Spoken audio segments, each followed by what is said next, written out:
एक बड़ी खबर ये कि हाथरस के बहाने उत्तर प्रदेश को जलाने की साजिश में जुटे पीएफआई के 4 संदिग्धों को गिरफ्तार किया गया है।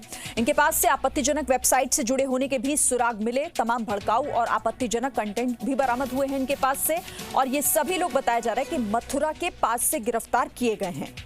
तो हाथरस केस में ये गिरफ्तारी 4 संदिग्ध पीएफआई के 4 संदिग्धों को गिरफ्तार किया गया। इनके पास से जो सामान मिला है वो आपत्तिजनक कंटेंट है, जिसमें भड़काऊ बयान और साथ ही कुछ ऐसे सुराग भी मिले हैं जो उस आपत्तिजनक वेबसाइट से जुड़े हो सकते हैं। अमित प्रकाश मेरे साथ जुड़े हुए हैं। अमित प्रकाश, अभी तस्वीर बहुत हद तक साफ होगी आने वाले वक्त में, क्योंकि देखिए गिरफ्तारी भी लगातार हो रही है। उस वेबसाइट का खुलासा भी कल जी न्यूज ने किया, जिस वेबसाइट के माध्यम से ये दंगा भड़काने की, जातीय हिंसा भड़काने की पूरी साजिश हो रही थी। ये समझना बहुत जरूरी है कि जिस वक्त मीडिया का एक वर्ग, जो आप कह रही थी कि एक पूरा हिस्सा वहां जाके जिस तरह से रिपोर्टिंग कर रहा था, जिसमें चीजें नहीं पता थी। जब चीजें ना पता हो और आप हवा में कुछ बातें कह रहे हो, जब चीजें ना पता हो और आप गैर जिम्मेदाराना बातें करोड़ों लोगों के सामने कह रहे हो, तो ये कितना खतरनाक हो सकता है। आप ये सोच लीजिए, जी न्यूज ने पहले दिन से कौन कौन से ऐसे खुलासे किए जिसकी भनक तक नहीं थी बाकी मीडिया को। इन दोनों परिवारों के बीच 20 साल पुराना विवाद था, जिसके बारे में किसी को भी नहीं पता था।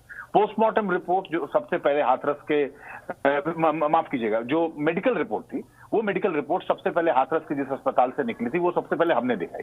विशाल कल वहां गए थे, विशाल ने गांव वालों से जो बात की, वो बातचीत किसी भी चैनल में अब तक नहीं आई। कहीं भी ये नहीं दिखाया गया कि जिस तरह का एक पुराना संबंध, एक पुराने रिश्ते की बात आ रही है उन दोनों लोगों के बीच में, ये तमाम चीजें आनी चाहिए थी सामने। और जैसा मैं कह रहा हूं, एक एक करके अभी बहुत सारी चीजें आनी बाकी हैं। अभी इन्वेस्टिगेशन में जिन 4 लोगों को गिरफ्तार किया गया है और कैसे विदेशों से लगातार इसमें पैसा पंप किया गया रातों रात। आप सोचिए, उस हाथरस दिल्ली के जिस शाहीन बाग की हम तस्वीरें हम लगातार देख रहे हैं, शाहीन बाग और पूरी दिल्ली को जलाने की जो कोशिश थी, वो पूरा का पूरा मॉडल एक्सपेरिमेंट करने के लिए, उसको इंप्लीमेंट करने के लिए हाथरस में रातों रात पैसा आ जाता है। और इतना पैसा आ जाता है कि वेबसाइट बनाई जाती है, लोगों को जोड़ दिया जाता है, लोग बसों से पहुंचने की तैयारी शुरू कर देते हैं हाथरस के उस गांव के बाहर।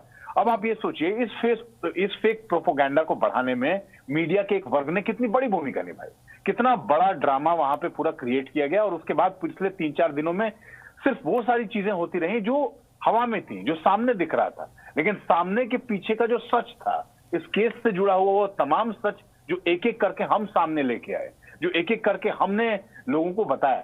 जब वेबसाइट की खबर आई, जो एक फर्जी वेबसाइट बनाई गई थी, उस वेबसाइट को क्रिएट किया गया था, ये सारी चीजें नहीं पता थी। दर्शकों को वही दिखाते हैं जो तथ्यों पर आधारित होता है, जो सही होता है। टीआरपी के लिए नहीं, संवेदनशील होकर हम तमाम खबरों को दर्शकों के सामने रखते हैं, और इस मामले में भी जी न्यूज ने अपनी पूरी जिम्मेदारी निभाई है।